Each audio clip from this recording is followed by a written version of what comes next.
इस वीडियो के माध्यम से मैं आपको कुछ इम्पोर्टेंट साइंटिस्ट और फिलोसोफर के बारे में बताने जा रहा हूँ। तो वो कौन कौन से फिलोसोफर हैं और साइंटिस्ट हैं कि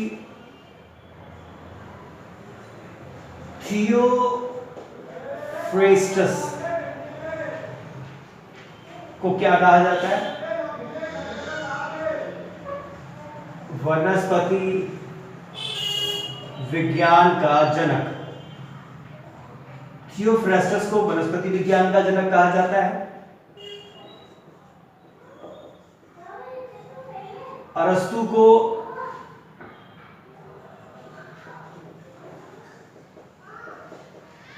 जंतु विज्ञान का जनक कहा जाता है, जबकि कैरोलस लिनियस को वर्गीकरण विज्ञान का जनक कहा जाता है। अब थियोफ्रेस्टस को वनस्पति विज्ञान का जनक क्यों कहा जाता है, अरस्तु को जंतु विज्ञान का जनक क्यों कहा जाता है और कैरोलस लिनियस को वर्गीकरण विज्ञान का जनक क्यों कहा जाता है, आइए इनके बारे में हम लोग एक एक करके पढ़ते हैं। तो हमारे जो फर्स्ट फिलोसोफर हैं उनका नाम है थियोफ्रेस्टस, जिनको हम वनस्पति विज्ञान का जनक कहते हैं। आइए इनके बारे में थोड़ी सी जानकारी दूं। थियोफ्रेस्टस जो थे वो प्लेटो के स्टूडेंट थे, यानी कि उनके शिष्य थे। तो थियोफ्रेस्टस इनके पास स्टडी कर रहे थे। स्टडी करने के बाद कुछ दिनों के बाद प्लेटो की डेथ हो गई और फिर थियोफ्रेस्टस जो थे ग्रीक के महान दार्शनिक अरस्तु के कांटेक्ट में आ गए और इन्होंने इनके कांटेक्ट में रहते रहते एक पुस्तक लिखी जिसका नाम था हिस्टोरिया प्लांटेरम। ये थियोफ्रेस्टस की बुक है जिसका नाम है हिस्टोरिया प्लांटेरम। इन्होंने अपनी जानकारी के अनुसार लगभग 480 से लेकर लगभग 500 पौधों को उनके लक्षण और आकार के आधार पर 4 भागों में विभाजित किया। बड़े वृक्ष, उनसे छोटे और उनसे छोटे और उनसे, तो सारे प्लांट्स जितने भी इन्होंने हिस्टोरिया प्लांटेरम में लिखे थे उनको 4 पार्ट्स में डिवाइड किया। तो जो सबसे बड़े थे उनको ट्रीज कहा और उनसे छोटे श्रब्स और फिर उनसे छोटे अंडर श्रब्स और लास्ट वालों को हर्ब्स का, यानी कि ये है वृक्ष, ये है झाड़ी, ये है उपझाड़ी और ये कहलाएंगे शाख। तो बड़े पौधों को उन्होंने वृक्ष, उससे छोटे पौधों को झाड़ियां और नंबर 3 पर उपझाड़ियां और फिर लास्ट वाले पे शाख में डिवाइड किया। तो उनके आकार के आधार पर और उनके लक्षणों के आधार पर 480 या लगभग 500 पौधों को 4 कैटेगरी में डिवाइड कर दिया। इसलिए इनको वनस्पति विज्ञान का जनक कहा जाता है। अरस्तु के बारे में पढ़ते हैं कि अरस्तु को जीव विज्ञान का जनक यानी फादर ऑफ बायोलॉजी और प्राणी विज्ञान का जनक फादर ऑफ जूलॉजी क्यों कहते हैं। तो सबसे पहले आता है कि जीव विज्ञान का जनक अरस्तु को क्यों कहा जाता है। तो मैं आपको बताना चाहूंगा कि जो विज्ञान होता है, विज्ञान यानी साइंस, इसको 3 पार्ट्स में डिवाइड किया गया। एक फिजिक्स,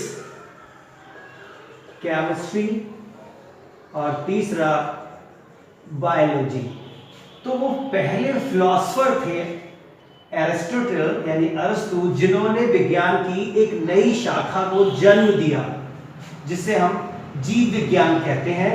इस आधार पर अरस्तु को जीव विज्ञान का जनक कहा जाता है।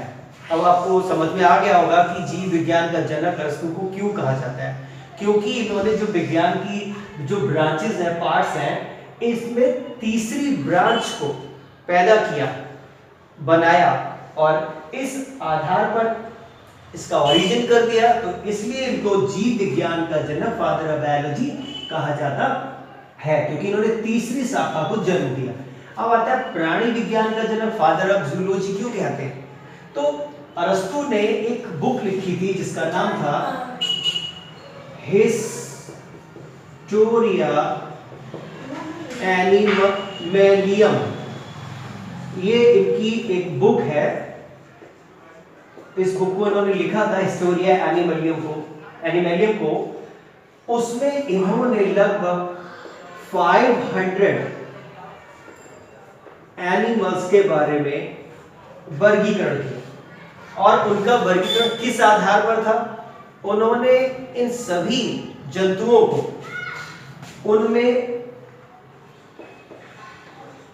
रुधिर के रंग यानी कि कलर ऑफ ब्लड, उनका जो मेन आधार था, अरस्तु का जो मेन आधार था उनको कैटेगरी में डिवाइड करने का, वो था कि कलर ऑफ ब्लड, खून का रंग, किसी का लाल होता है, किसी का नीला होता है, ऐसे भी हम लोगों ने पढ़ा है। तो ब्लड के कलर के आधार पर इन जंतुओं को दो कैटेगरी में डिवाइड कर दिया। और ये सब जो लिखा गया है वो हिस्टोरिया एनिमलियम नामक पुस्तक में लिखा है। अब हम अरस्तु के जो क्लासिफिकेशन है, अरस्तु का जो क्लासिफिकेशन है उसको थोड़ा डिटेल में पढ़ते हैं कि इनको प्राणी विज्ञान का जनक किस आधार पर कहा गया और इन्होंने जो कैटेगरी बनाई है उसका मेन आधार क्या था। अरस्तु को प्राणी विज्ञान का जनक क्यों कहा जाता है? तो अरस्तु ने एक बुक लिखी थी जिसका नाम था हिस्टोरिया एनिमलिया। इसके अंतर्गत करीब 500 एनिमल्स को इन्होंने कैटेगराइज किया और जंतुओं को किस प्रकार से विभाजित किया। तो रुधिर के रंग के आधार पर जो एनिमल थे उनका उन्होंने ब्लड देखा कि किसका ब्लड रेड है, किसका ब्लड ब्लू है, किसका कलरलेस है। इनको रंगों के आधार पर सारे एनिमल्स को इन्होंने डिवाइड कर दिया। तो सारे एनिमल्स को उनकी कलर के आधार पर दो महासमूह, एक है इनाइमा और सेकंड वन इज एनाइमा। इनाइमा वे प्राणी जो वर्टिब्रेट्स एनिमल होते हैं, कशेरुक प्राणी होते हैं और जिनका रुधिर लाल रंग का होता है। तो लाल रुधिर वालों को इनाइमा में उन्होंने रखा और इसके दो वर्गों में, इसको दो वर्गों में विभाजित किया। वर्ग यानी क्लास, इनको दो क्लास में डिवाइड किया। तो फर्स्ट क्लास को बोलेंगे विविपेरस यानी जरायुज। जरायुज वो जंतु होते हैं जो बच्चे पैदा करते हैं। अंडज वे जंतु, जीव जंतु होते हैं जो अंडे देते हैं। अब जो अंडे देते हैं वो सबसे ज्यादा कौन है? पक्षी और दूसरे हैं स्तनधारी। जरायुज में जो बच्चे दे रहे हैं, सॉरी इसमें आएगा सरीसृप, रेप्टाइल्स। इसमें आएगा स्तनधारी, बच्चे देते हैं और अपने बच्चों को दूध पिलाते हैं। ये अंडे देते हैं यानी पक्षी हैं और ये रेप्टाइल्स यानी सरीसृप है। तो इन सब का ब्लड रेड कलर का होता है और रेड कलर का इसलिए होता है उसमें हीमोग्लोबिन होता है, हीमोग्लोबिन होता है, इसलिए ब्लड रेड कलर का होता है। और इस आधार पर उन्होंने एनिमल्स को दो कैटेगरी में डिवाइड किया, एक इनाइमा जिसमें जिनका ब्लड रेड होता है और दूसरा एनाइमा अकशेरुकी इनवर्टिब्रेट्स एनिमल्स। इनका रुधिर लाल रंग का नहीं था, कुछ का ब्लू कलर का था, नीले रंग का भी रुधिर होता है। वो यहाँ पर हीमोग्लोबिन है, इधर हीमोसाइनिन हो जाएगा, हीमोसाइनिन। तो हीमोसाइनिन में रुधिर का रंग नीला होता है। तो इस आधार पर उन्होंने एनाइमा में कुछ जंतुओं को रखा और इस एनाइमा के उन्होंने 5 वर्गों में विभाजित किया, 5 क्लासेस में डिवाइड किया। सिफेलोपोडा, क्रस्टेशिया, कीट व मकड़ियां, मोलस्का तथा इकाइनोडर्मेटा और स्पंज तथा सीड। अब सिफेलोपोडा क्या होता है? सिफेलोपोडा में मोलस्का, जो मोलस्का है उसमें घोंघा आता है, तो इसी प्रकार के बड़े घोंघा पाइला जो होते हैं वो इसमें आते हैं। क्रस्टेशिया में केकड़े और झींगे आते हैं। इस क्लास में कीट और मकड़ियां आती हैं, सारे इंसेक्ट्स और स्पाइडर सारे इसी में आते हैं। मोलस्का में छोटे घोंघा आते हैं, इकाइनोडर्मेटा, जिसे आप तारा मछली, स्टारफिश, इस तरीके के जंतुओं को रखा। और लास्ट वाला जो वर्ग है जिसका नाम है स्पंज तथा सीलेंट्रेटा, इसमें स्पंज, समुद्री स्पंज, सी एनीमोन वगैरह जो आते हैं, इनको अलग कैटेगराइज कर दिया। इधर वर्टिब्रेट्स हैं, इधर नॉन वर्टिब्रेट्स हैं। इनका रुधिर लाल रंग का होता है, इनका रुधिर लाल रंग का नहीं होता है, अर्थात ये ब्लू कलर वाले ब्लड वाले होते हैं और इसमें हीमोसाइनिन होता है जो कॉपर की उपस्थिति के कारण नीला होता है और इसमें आयरन की उपस्थिति के कारण इनका खून लाल होता है। तो जंतुओं को इस प्रकार से विभाजित किया, तो इस आधार पर अरस्तु को प्राणी विज्ञान का जनक यानी फादर ऑफ जूलॉजी कहा गया। कैरोलस लिनियस को वर्गीकरण विज्ञान का जनक क्यों कहते हैं? आइए देखते हैं। स्वीडन के जो साइंटिस्ट जिनका नाम था कैरोलस लिनियस, कैरोलस लिनियस को वर्गीकरण विज्ञान का जनक कहा जाता है, यानी फादर ऑफ टैक्सोनॉमी। इनको फादर ऑफ टैक्सोनॉमी क्यों कहा जाता है? तो इन्होंने जो अपना जो नाम दिया गया है कि फादर ऑफ टैक्सोनॉमी, वर्गीकरण विज्ञान का जनक, तो इनका क्या आधार क्या रहा? तो इन्होंने जो पौधे होते हैं, पौधों में पुष्प जो होता है उसको पौधे का लैंगिक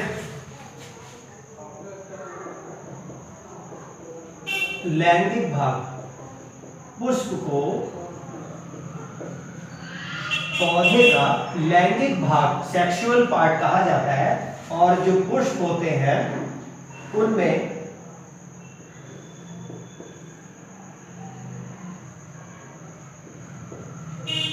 इसके पार्ट्स हम लोग बाद में डिटेल में पढ़ेंगे, लेकिन अभी हमें ये देखना है कि इनको वर्गीकरण विज्ञान का जनक क्यों कहा जाता है। तो इनका क्या आधार था? इन्होंने सबसे पहले स्टडी फूलों पर की और फूलों में ये देखा, इस वाले पार्ट को कहते हैं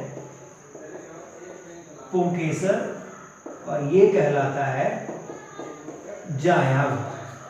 तो इनकी संख्या, पुंकेसरों की संख्या के आधार पर कि पुष्प एक लिंगी होते हैं, यानी अगर ये जायांग, पुष्प में अगर सिर्फ जायांग पाया जाता है तो वो एक लिंगी है, और पुष्प में केवल पुंकेसर पाए जाते हैं तो वो एक लिंगी कहलाता है। अब यदि पुष्प में नर और मादा दोनों पार्ट होते हैं तो उन्हें हम द्विलिंगी कहते हैं। ये कहलाएगा एक लिंगी और ये कहलाएंगे द्विलिंगी। तो पुष्प एक लिंगी है, द्विलिंगी है, उनमें पुंकेसरों की संख्या कितनी है, इनके आधार पर लिनियस ने सारे प्लांट्स को 24 शाखाओं में विभाजित कर दिया, उनका वर्गीकरण कर दिया। इसलिए कैरोलस लिनियस को वर्गीकरण विज्ञान का जनक कहा जाता है। तो मैंने आपको पहले क्वेश्चन बताया कि इनको बर्गर विज्ञान का जनक क्यों कहा जाता है। तो अब आपको समझ में आ जाना चाहिए कि ये रियल जो फादर ऑफ टैक्सोनॉमी है उनको नाम क्यों दिया गया। एक बार फिर से देख लीजिए कि जो प्लांट होते हैं उनमें लैंगिक भाग जो होता है वो पुष्प होता है, सेक्सुअल पार्ट जो होता है फ्लावर होता है, फ्लावर के अंदर मेल और फीमेल दो पार्ट अगर एक ही फ्लावर पर होते हैं तो उसे द्विलिंगी कहते हैं, जबकि कुछ फूल में फीमेल पार्ट अलग होता है और मेल पार्ट अलग होता है, तो ऐसे फूलों को हम एक लिंगी फ्लावर कहते हैं। और उसमें कितने पुंकेसर हैं? इसमें एक है, किसी में दो है, किसी में चार है, किसी में आठ है, किसी में जैसे गुड़हल के फूल में पुंकेसरों की संख्या अनंत होती है, इनफिनाइट लिखा जाता है। तो इनके आधार पर जो भी उन्होंने देखा उसको उन्होंने 24 ब्रांचेस में डिवाइड कर दिया, सारे प्लांट्स को 14 शाखाओं में डिवाइड कर दिया। और तब से इनका नाम, क्योंकि इन्होंने बहुत डिटेल में ये सब चीजें देखी और इसलिए उनको को कहा गया फादर ऑफ टैक्सोनॉमी, यानी वर्गीकरण विज्ञान का जनक कहा गया। मैं आपको एक बार पुनः वो पॉइंट्स लिख के बता देता हूँ उनके क्या क्या पॉइंट्स थे क्लासिफिकेशन के या टैक्सोनॉमी के। आइए देखते हैं। पहला पॉइंट था पुंकेसरों की संख्या। पुंकेसरों की संख्या मतलब ये जो आप देख रहे हैं ये पुंकेसर कहलाते हैं किसी भी पुष्प में, और ये पौधे का नर भाग होता है। दूसरा, पुष्प द्विलिंगी है या एक लिंगी, यानी कि पुष्प यूनिसेक्सुअल है या बाइसेक्सुअल है या